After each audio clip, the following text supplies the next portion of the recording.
China will soon join other big giants in space to explore the solar system and probably dominate one of the planets. Being one of the overcrowded cities in the world, with a population of about 1.44 billion people, China is on a mission to also build a city in space where some citizens can travel and live to reduce the country's population on Earth without any contribution from the European Union or the United States. Keep watching as we discuss how China plans to win the space race among the big guys like NASA, SpaceX, Blue Origin, and Virgin Galactic. You'd also love to behold the sight of the fantastic space shuttle the Chinese National Space Admins designed for the use of traveling to space and dominating it. The current program of the China National Space Administration, with its thrilling speed, is iconic of the Cold Era, when competing superpowers Moscow and Washington raced to launch the first man into space and set foot on the moon.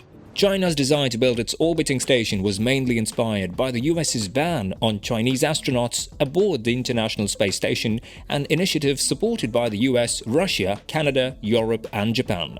A war of space dominance is going on between countries, and China is ready to raise its national flag in space. As the US tops the ladder with the big guys like NASA, SpaceX, Blue Origin, and Virgin Galactic, Russia have Roscosmos, and China has CNSA as their backbone, the competition will almost look like a heated fight in the ring. In what will be China's longest crewed mission to date, 3 Chinese astronauts blasted into space to serve as the station's first crew mission for 3 months. 2 of them left the station for the first spacewalk at Tiangong, which lasted roughly 7 hours. The development of Tiangong is an important milestone in China's ambitious space program. China possesses a dependable mode of transportation because it has already launched probes on the moon and landed a rover on Mars.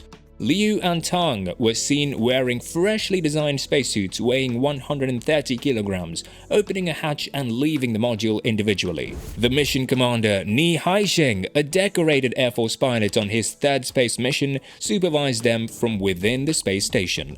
The mission called for 2 spacewalks, each of which could take 6 to 7 hours. Chinese astronauts have not left their spacecraft since 2008. Thus, this was their first occasion.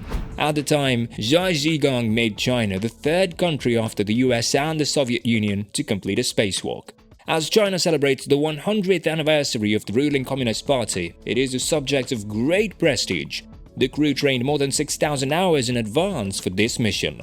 By the end of 2023, the Chinese Space Agency plans to launch 11 times, including 3 more crewed missions. They will transport 2 lab modules along with supplies and personnel for the station's expansion. A video of the astronauts' everyday activities aboard Tiangong was made public, showing them setting up an exercise bike and using a treadmill for workout. One crew member was seen using chopsticks while eating, and another performed a handstand and a somersault after mealtime. The mission has sparked chaos of online discussion, with a hashtag about the spacewalk receiving 200 million views on Weibo, China's version of Twitter. The goal of this mission was to test the station's robotic arm, which will be used to move future modules around the station and elevate a panoramic camera outside the Tianhe core module. The astronauts installed the robotic arm's foot stops, and assembly tasks were completed with its aid. China's President Xi Jinping said that the construction of China's first space station is opening new horizons in humanity's attempts to explore the cosmos. This statement means that China is in a big deal to dominate space, and there will be no retreat. According to NASA, the ISS will be due for retirement by 2024, even though they claimed it could remain functional beyond 2028. However, China's space station Tiangong is expected to have a lifespan of at least 10 years, and China has said it would be open to international collaboration on the station.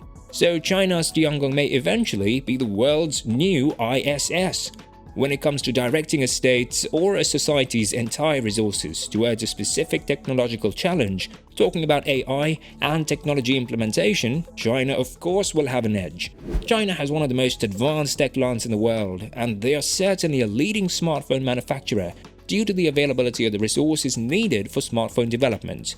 But at a price. China's open commercial and intellectual environment is less developed than that of the United States.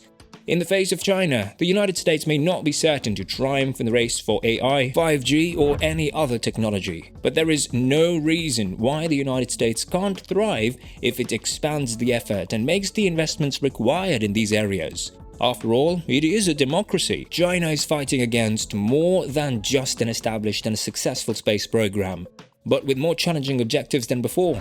The US is currently trying to beat China's back on the moon and establish a lunar outpost, gather resources and utilize it as a stepping stone to reach Mars. And China's goal in exploring the moon is to dwell, to learn how to survive and function on another planet in space other than Earth, which is a similar ambition for Elon Musk and SpaceX. Because the United States, China and Russia will all have bases on the moon, at the very least within the next 10 years, there is now a sense of urgency for competent countries to hurry and control space. Due to China's threat, other countries may strive to move things along quickly. Therefore, having China as a more significant space actor may be advantageous for NASA and the American space program. China's and the United States' goals may change depending on how long their rivalry lasts. The principal aim of China's space program is similar to the United States. As we all know, China is not a subordinate to the United States on Earth, nor if they want to be subordinate to the US in space. The current strategy is to make an effort to close the gap. Therefore, if you're seeing this from an American strategic point of view, the worry would be that China may have an advantage in the high-tech innovation fields that would be most crucial for boosting creativity and productivity over the 21st century. And that may also be an edge for China to conquer space. Now let's talk about some of the other major space actors in the US. SpaceX's main competition may be China's space program, not other companies in the US, and Europe or Russia's space program. This is because the private capital driving the US space race hasn't yet developed a rival to pressure SpaceX. SpaceX has sent 26 missions into orbit as the year ends. Only China's space agencies have launched 34 more. While this is a rough indicator of activity, it illustrates how the US dominance in space access. 40 orbital launches occurred in 2020 under US control, and it depended on only one company, which is SpaceX. And remember that NASA, a powerful US space program, has entrusted a huge contract into the hands of SpaceX, and they are expecting SpaceX to actualize this contract. So this means that if SpaceX fails in its quest to launch the Starship on Mars, then the US will ultimately fail in space. And if this happens, China will ultimately have an edge to take over space.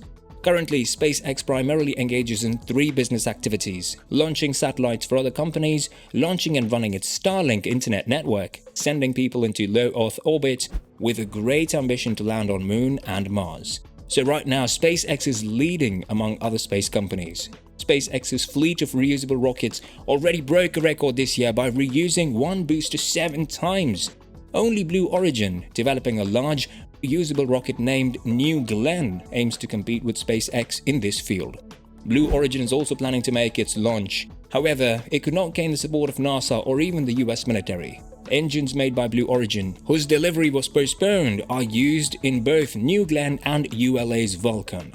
So SpaceX, having a concrete collaboration with NASA, may win the space race across the world for one big thing: that reusability of the rocket and Raptor engines slashed the launch cost, and the Starship can contain 100 persons per launch, generating huge profit for SpaceX's competitors. Do you believe China has a chance to conquer space, the moon, or Mars? Meanwhile, SpaceX has shown their 33 engines Starship boost the monster for the first time ever, showing their big advantage so far. Just click on the video to know more.